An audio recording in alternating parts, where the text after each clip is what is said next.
It is Coach Donald with another episode of Listen to Lose, L.O.L. I was thinking today, most people really don't understand that two of the most challenging things to maintain in life is highly controllable with the right mental mindset. And those two things are confidence and happiness. Now, both of them presents extremely difficult challenges in maintaining because every single day we go through ups and downs. We go through tough things that happen, on a daily that could really disrupt your peace. But in order to maintain, happiness is really important to start to block out anything that is unnecessary distractions.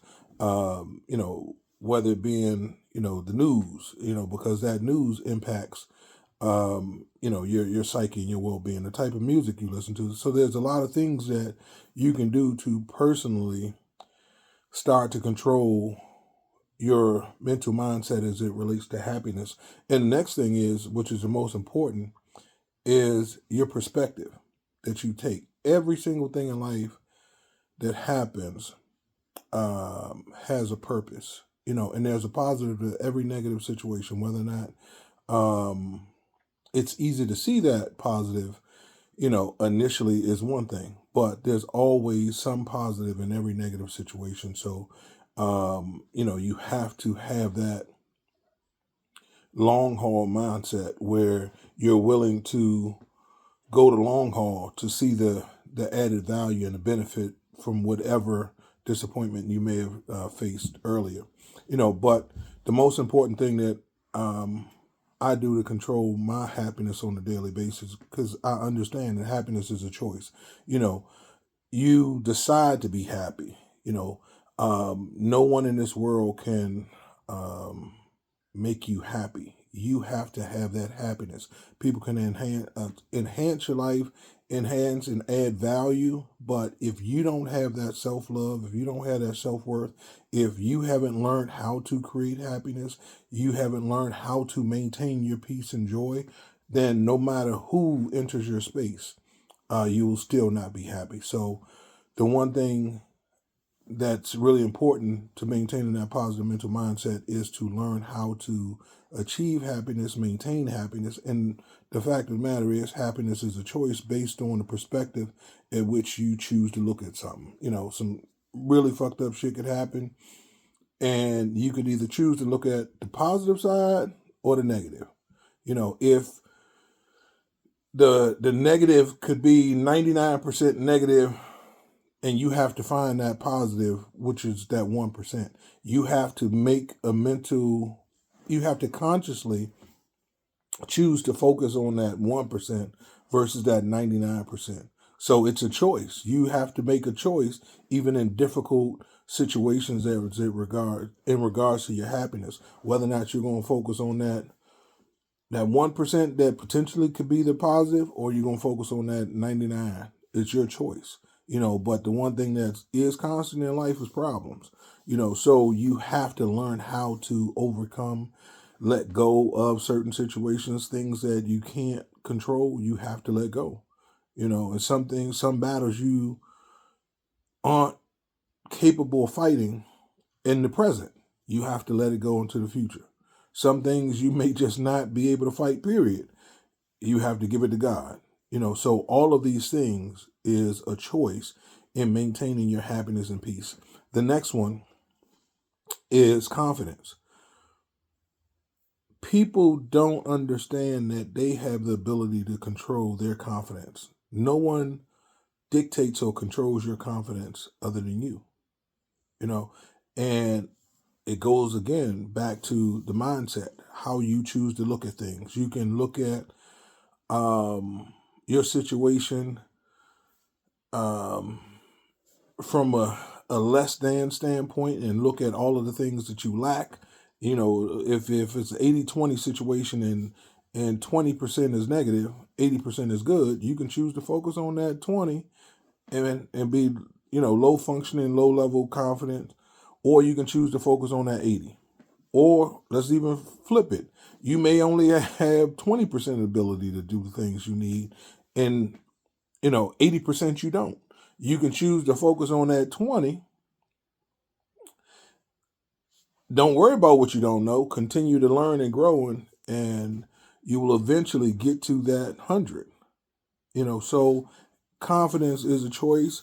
I've seen some of the worst athletes have the most confidence and achieve at an extremely high level. I've seen, even in my situation, coming from a situation where, in middle school, I had a 1.1 GPA. I was reading on the fourth grade level in high school. Um, I had dyslexia. I still got dyslexia. Still probably can't read better than the seventh. I mean, not read. Probably can't spell better than the sixth grader. But I could choose to focus on every single aspect of my life that I'm not strong at, or I can choose to focus on the things that are my strengths. And one of my added strengths that came when I was 10 years old was my confidence. I looked in this mirror one day, I seen this little dirty little kid in this mirror. That was me. I used to be extremely insecure at that point in time. I made the conscious decision to love that person that was in the mirror. And not only to love him more than anyone else that could potentially enter my life, because he was the most important. I realized that if he died, I died, because we were one and the same. So I had to start loving that person. Once I started loving that person, which was me, my confidence grew. And I understood that there was nothing in this world that, if I put my mind to it, I wasn't capable of doing it. Some things may take more time to do, but ultimately I can do it. And most people in their minds, when they're comparing, they compare themselves to other people, which is really a bad thing, because if you compare yourself, you will never be satisfied or happy, because there's always going to be somebody that's doing a little better than you, got more than you, look better than you, stronger than you, faster than you, jump higher than you.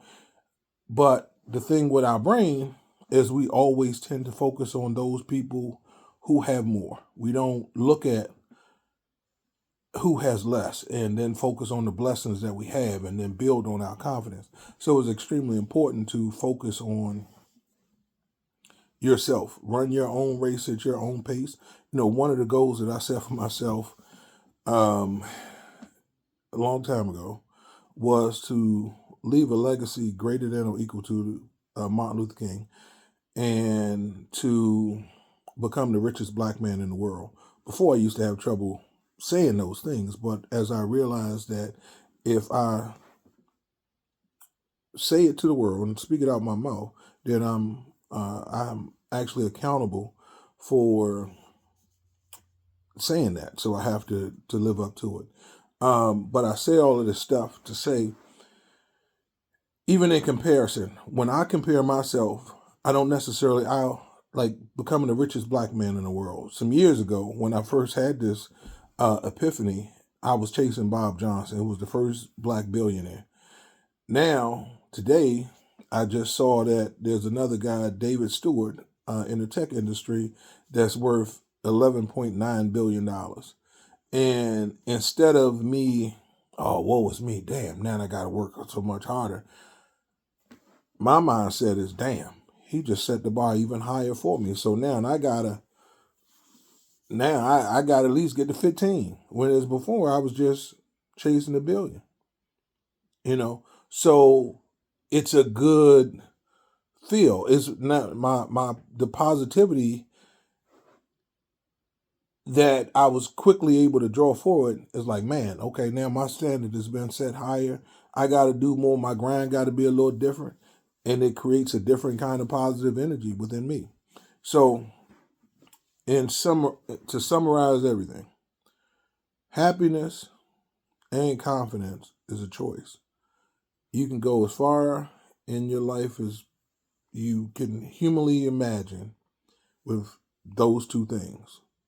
The sky's the limit if you have confidence, and you can create your own happiness. Because one of the things too, along your journey, there will be extremely difficult times. No road is an easy road to success and happiness. But once you get there, oh, it's like they say at church, your cup of runneth over. Yeah, when you get to that point where, your cup is running over, you'll realize that it was all worth every single tear, sweat, whatever you sacrifice you had to make, it will be well worth it. So, in closing, listen to L.O.L.